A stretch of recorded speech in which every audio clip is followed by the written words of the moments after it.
One of those stars is already tasting the good life around the world. It's been an excellent 2016 for Brandon Stone, and it could get better still. Back home in preparation for the Nedbank Golf Challenge. It's always nice to play in South Africa, and to come and play at Mount Edgecombe this week's obviously a little bit more special to me, having my mother the GM here. But yeah, I think the golf course is in really good nick. It's been a busy year since his tremendous success at the SA Open. His passport has plenty of new stamps, that's for sure, and the air miles are racking up as well. I underestimated the travel a little bit. It's a little bit more extensive than it is on the Challenge Tour. Challenge Tour is a little bit more convenient travel, like a little bit.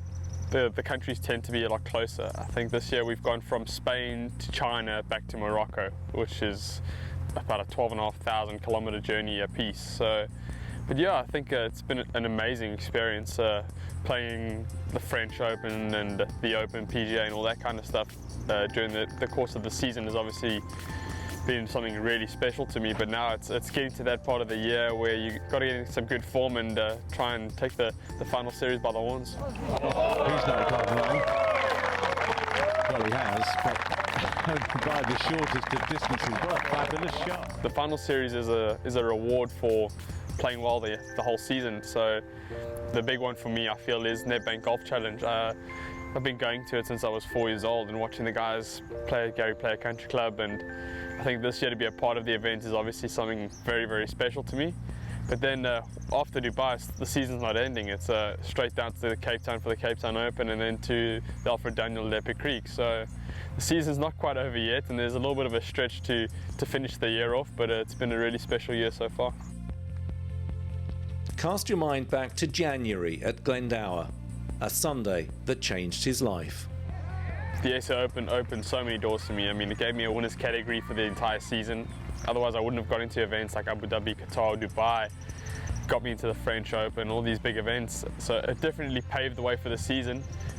A few more good results here and there obviously helped me get to the position that I am at the moment. But that first stepping stone at the beginning of the year was everything. So to start by winning the SA Open and to finish by playing the Nedbank is quite a nice feeling and accomplishment. The aim, of course, is to build, to win something on the wider world stage and graduating to the majors. You take a lot of confidence, obviously. I mean, my game felt really good and felt like I could compete with the best players in the world, and I did. I think that first win on European soil is still eluding me. I've got a few college wins in the States, but I haven't won on European soil yet, so I still want that. Obviously, coming into next season, I want to accomplish that as soon as possible. But yeah, I think having won SA Open this year is obviously massive for me. I mean, to be a South African to win your national Open, it's your fifth major regardless of where you're from.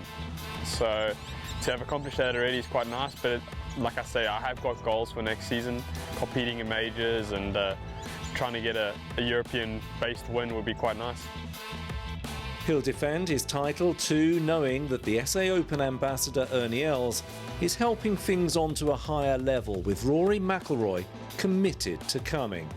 Ernie calling in the favour with Rory is quite special. I spoke to Rory when we played together at the French Open. He said he was going to be there, and that's just added a little bit more to the event. I think having Ernie's playing is awesome, but to have Rory there, it's adding that different element. I think that the fans are going to love it. They're going to really enjoy it. I think Rory's actually really excited to play.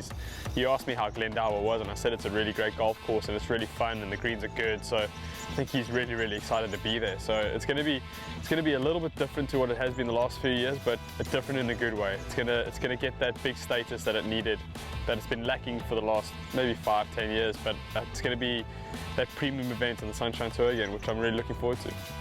Brandon and Ernie go way back. Ernie played a big part in his development, having a link with Brandon's dad, Kevin.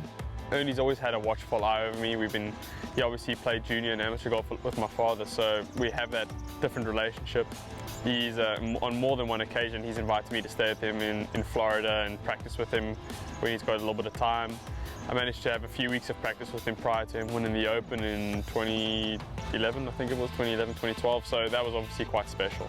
Ernie paved the way for a lot of South African golfers. He set the benchmark of what a South African golfer could achieve.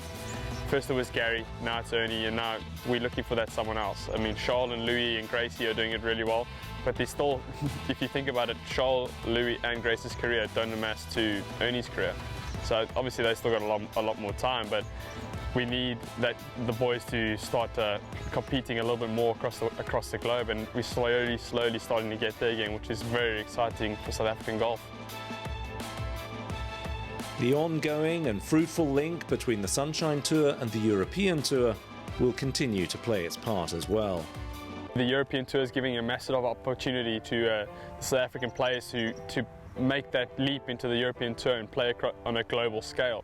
I think there's so many great players on the Sunshine Tour, like Rory Smith, to name maybe one. I mean, he's had an incredible season, and now he's got all these co-sanctions coming up where he just needs to perform like he has during the whole year, and he can maybe earn playing privileges there. I think obviously from the European Tour perspective, it's nice for them to come down to South Africa for a few weeks during the year where the weather's not too great in Europe, and play some really good golf courses like Royal Johannesburg and Pretoria Country Club, Leopard Creek, to name a few, Glendower. So I think both parties are benefiting really well, and I think the relationship has been very strong over the last few years. I think with the way that the schedule's being structured now, it's going to be catering to a lot better fields coming to South Africa, which is very exciting for the South African golfing community. I think it needs to happen. I think the Sunshine Tour needs Europe, and the Europe needs Sunshine Tour. So it's a little bit of a balancing act, and I think they've been doing it very well the last few years. Believe you me, both the Sunshine Tour and the European Tour are proud to have Brandon Stone as a member.